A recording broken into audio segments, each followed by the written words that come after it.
NYS Deputy Director General Aidan Harake and former chairman of the Ministerial Tender Committee Hassan Noor are set to be charged in court this morning over the NYS scandal after they both lost their bids to block prosecution. Now, the prosecution concerns the procurement irregularities in the award of a tender for the supply of training materials to the NYS. Justice Hedwig Ongudi said it was not in dispute that Harake was the accounting officer and was the AIE holder. Harake was absolved, or rather has absolved himself from blame over the 791 million shilling scandal, saying he was a whistleblower who helped save millions. The two are expected to be charged with abuse of office. And now I want to cross over to our Patrick Amimo, who's standing by for us at the Integrity Center. Patrick, it's good to see you. Good morning. A lot of activities this morning over at the Integrity Center. Talk to us, because we've seen some arrests taking place. What is the latest? Thank you, Sophia. Indeed, what is happening is that we saw the suspects in the NYS scandal, the 791 million shillings, have been before the anti-corruption detectives at Integrity Center, where we saw the former Principal Secretary, Mr. Peter Mangiti, together with other officers who worked under NYS in the procurement department, being escorted to the court by detectives, anti-corruption detectives. And it appears to be part of the follow-up on the scandal, as the anti-corruption body tries to dig deeper into this NYS mess. Because remember, the last 2 or 3 weeks we've heard also from Parliament what is happening. The National Assembly's Public Accounts Committee has been also probing the matter, and we saw, in fact, the committee invite Mangiti, Kabura, and we saw even the former devolution CS Anne Waiguru. Harake was also the former Deputy Director of NYS. Harake was also before the Public Accounts Committee of the National Assembly. And more revelations were made at that particular time, where in fact we saw even there are some banks that have been mentioned that did transactions, over 28 other banks that did transactions with NYS, a matter that had not been the matter that has not come in the open earlier on. So I think the anti-corruption team is also following up on these matters as they do unfold. And when before the Parliament, we saw Mangiti, Kabura, and even Ben Gedi trying to implicate Harake and Hassan Noor. They did say that these people, it's like they were the main players in this particular scandal. And that time we saw that the DPP had decided to have Harake appear as a witness, a prosecution witness, which matter was contested by these suspects who had been arraigned in court over this particular scandal. So as matters have developed, we've seen that the DPP has changed tact, and it says now Harake should be also charged over this particular scandal together with Hassan Noor. So I think this is part of the development process that on this ongoing scandal, as detectives want to get to the bottom of this saga. Sophia.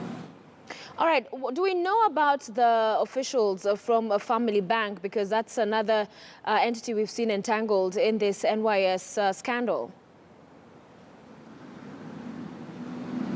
As it is, these are ongoing developments. Detectives are at liberty to question any person whom they think will assist them unearth this particular matter and get to know really how much was lost at the National Youth Service. That's why the banks have come in. We saw initially when the anti-corruption officers presented their case before the anti-corruption court, few banks were implicated, but as I said, from the National Assembly's Public Accounts Committee, we've had confessions, and also the committee has had documents which show that there are more than at least 28 banks did transactions with the National Youth Service. That's why now these particular banks, maybe the detectives will want to also bring them in and see what really they know, because when you're trying to trace the paper trail, it could appear that more money could have either been lost, because from the initial 791 million shillings, we saw the figure rise up to 1.8 billion shillings. And already, even before the National Assembly's Public Accounts Committee, we saw the Director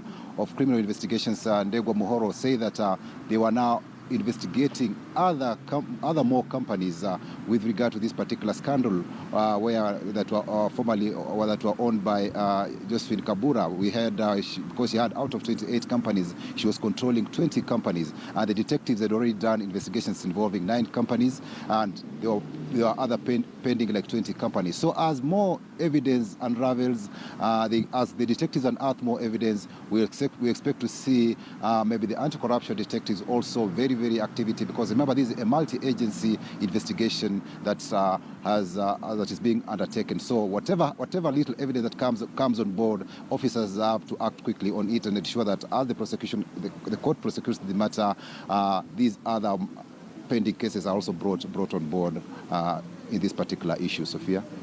Patrick, before I let you go, you talk about evidence, and that's a crucial part of such matters being prosecuted. And even as we are seeing this arrest taking place, is the EACC confident that the matters they're presenting before court will actually hold in as far as evidence is concerned? Because on one hand, the Commission has been criticized in the past that many are the matters that are forwarded in as far as prosecution is concerned, but because of the amount of evidence or the kind of evidence they present, those matters end up falling apart before court because they do not do enough to ensure they can secure prosecutions when in fact wrongdoing has been done. Are they confident they can in this time?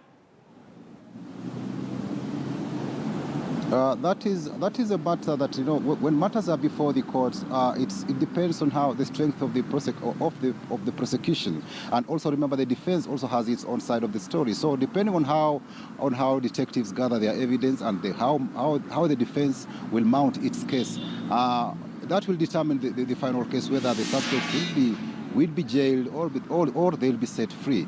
But as far as we know now is that the case is ongoing. Some of the suspects have been before the courts and they are out on bond. They are now they are out on bond only to come and attend court sessions when and where they are required to appear, unless there's any other unfolding matter maybe that requires them to come to the anti-corruption head office to record further statements on any developing cases on this particular scandal. Sophia.